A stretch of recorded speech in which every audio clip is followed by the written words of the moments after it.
by illegal mining activities include the Pamprama Forest Reserve.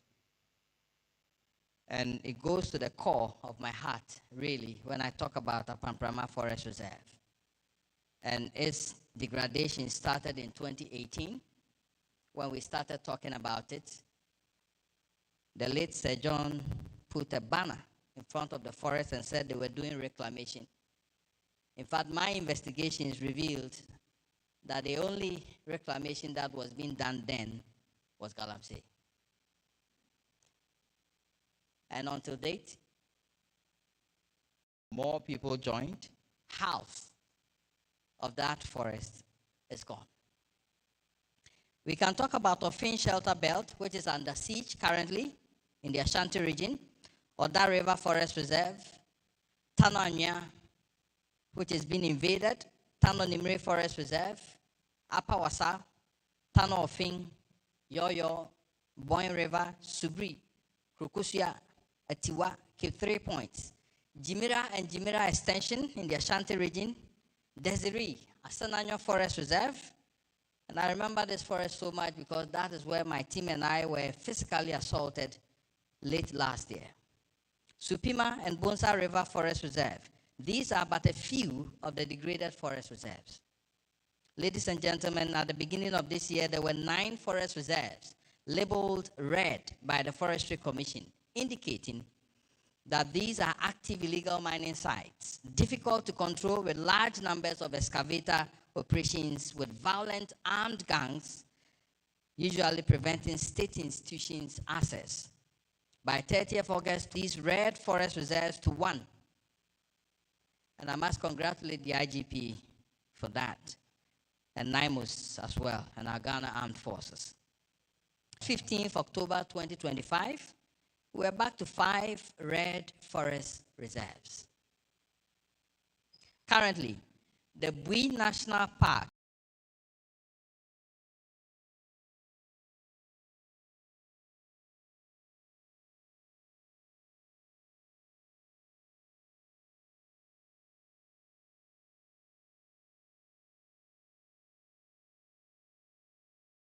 is classified as orange.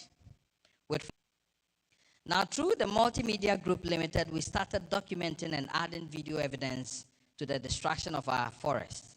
The Forest Under Siege documentary series started with the Pamprama Forest Reserve and is on YouTube.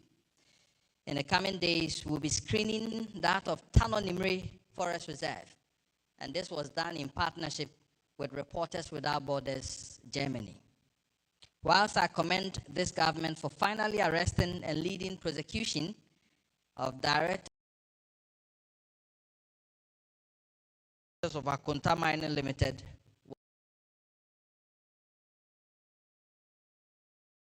one of the key degraders of the Tano Nimre Forest Reserve, after years of ineptitude,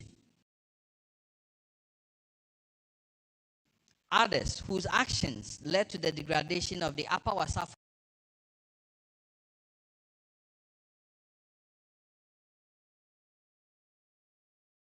Forest Reserve and the Pamprama Forest Reserve are still walking around. Substantial evidence and burden the taxpayer with the cost of reclaiming that forest. And Prof, who sent me on that errand to monitor the Galamsey activities that seized about 35 excavators from that forest, knows what I'm talking about. Water pollution. Mr. Chairman, I'm beginning to sound like a broken record, talking about polluted rivers and streams in Ghana.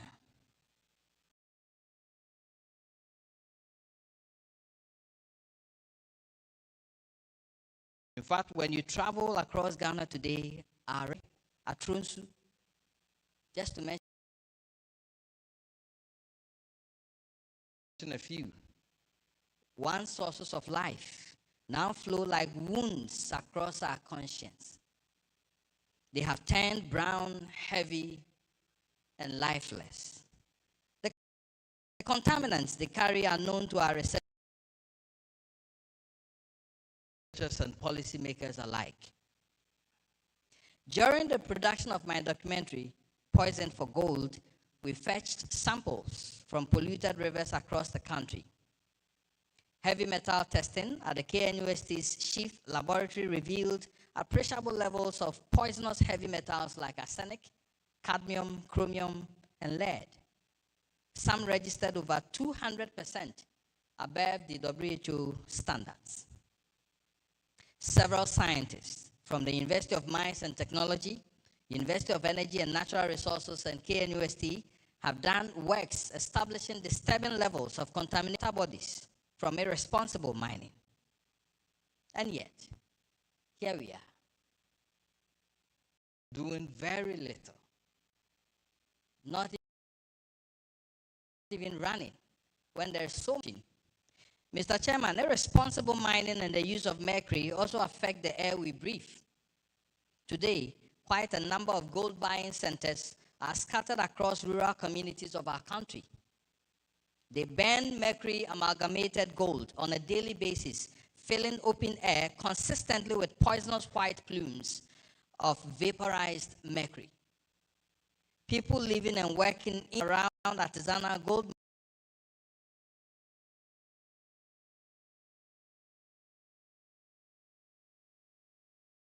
mining communities are exposed negatively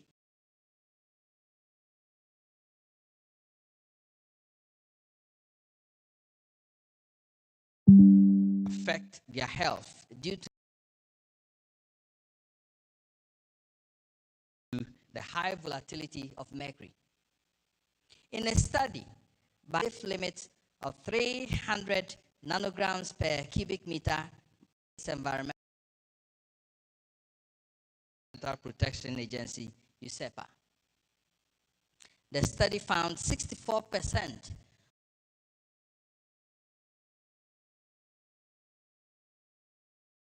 of the households with no burning had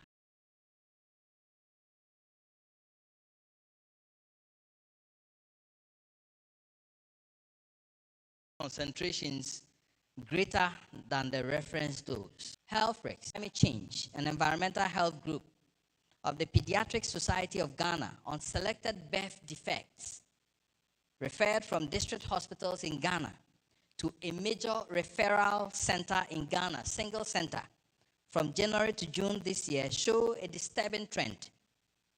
12 cases of anorectal malformation, a congenital defect where a baby's anus, rectum, and associated nerves do not develop properly, leading to issues with normal bowel movements, were referred to a major hospital between January and June this year. Half of these cases were from Galamsey-prone areas.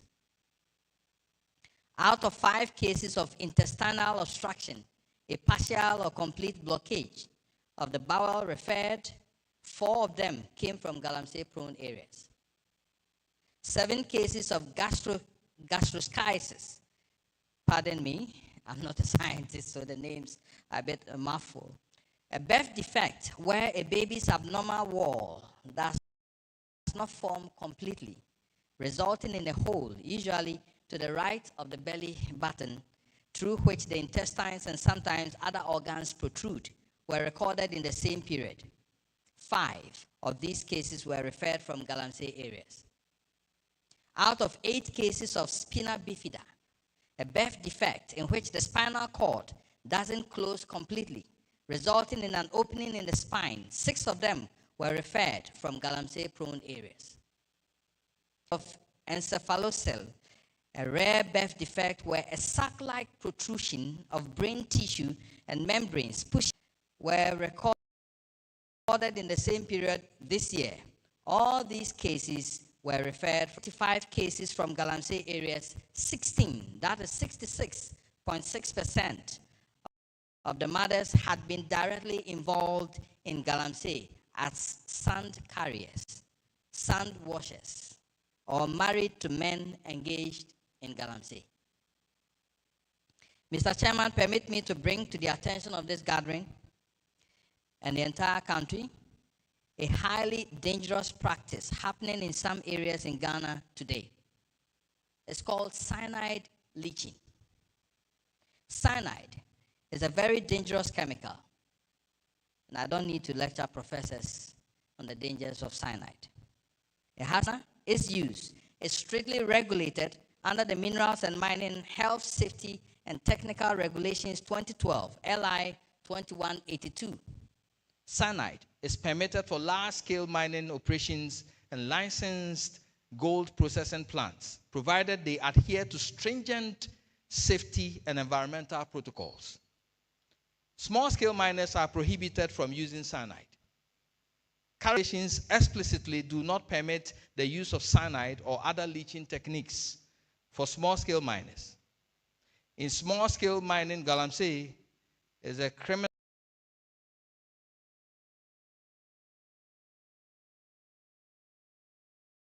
offense and considered a monumental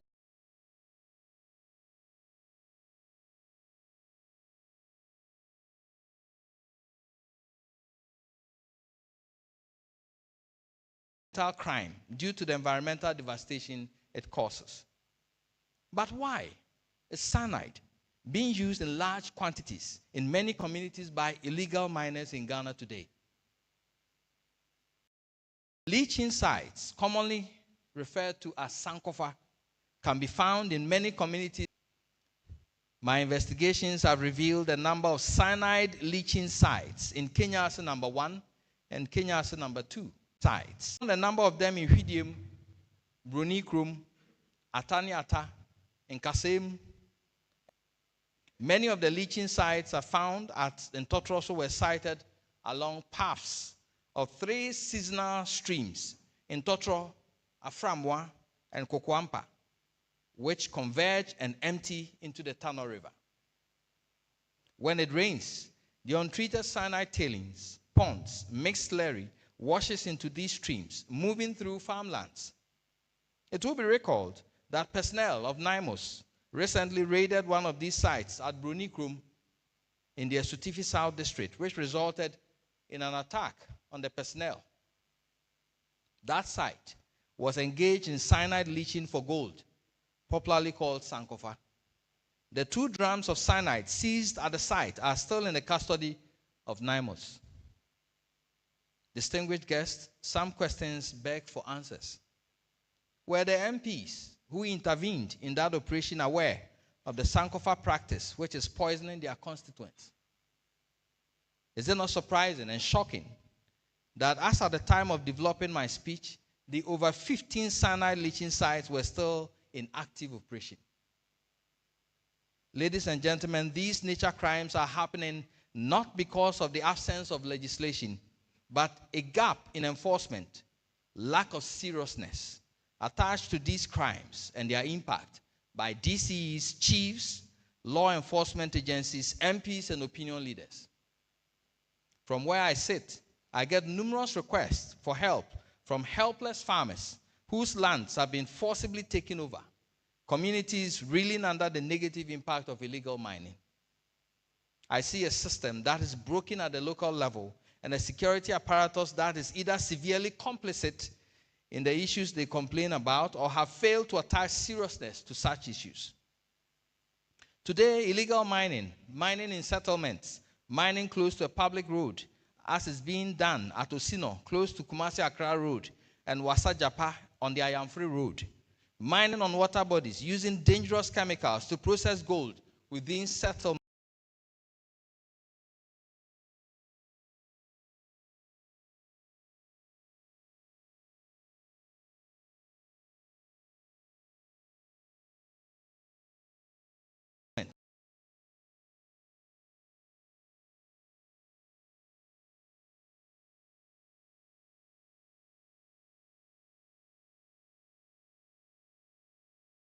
Of local security agencies. Ordinary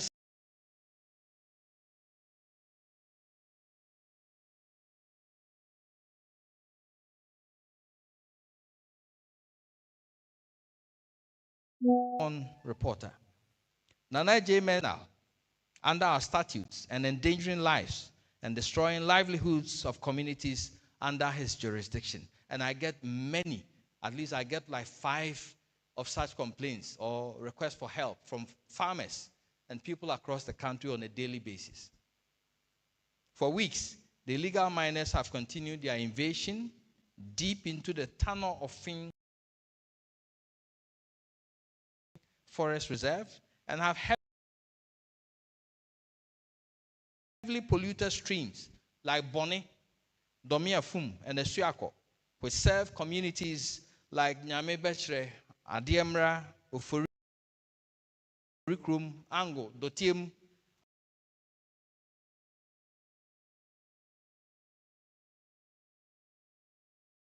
Chianse, Esuako, Menshia, and James Kuma. How do we say we are fighting teams, the IGP's team, NIMOS, and the military? Perpetrators receive little or no punishment. Out of 1,190 illegal miners arrested between 2023 and October 2025, only 35 have been successfully prosecuted. The Forest District Office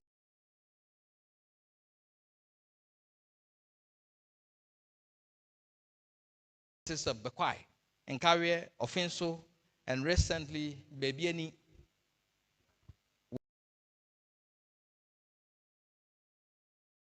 brought to them by the 30 illegal miners were arrested for mining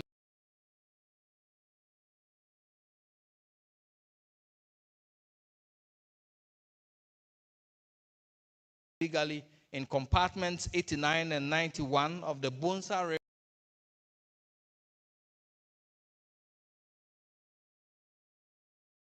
River Forest Reserve, close to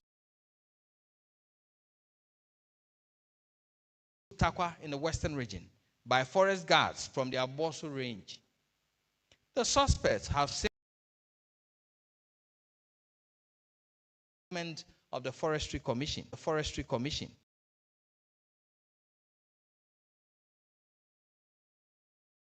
In the face of extreme destruction of our forests, communicate. Clearly, such actions don't communicate deterrence. Neither do they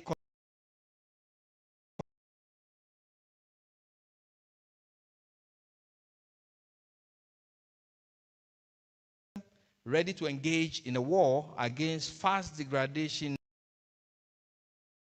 of forest reserves by illegal miners.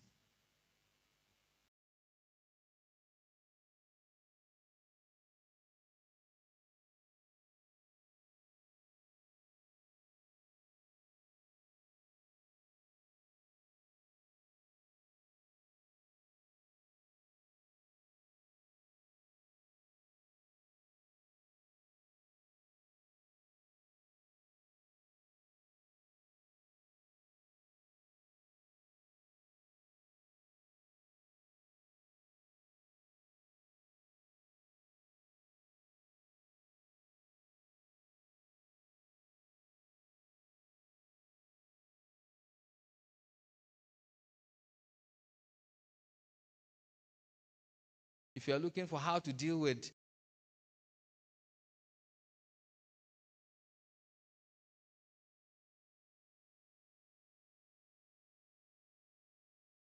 the law,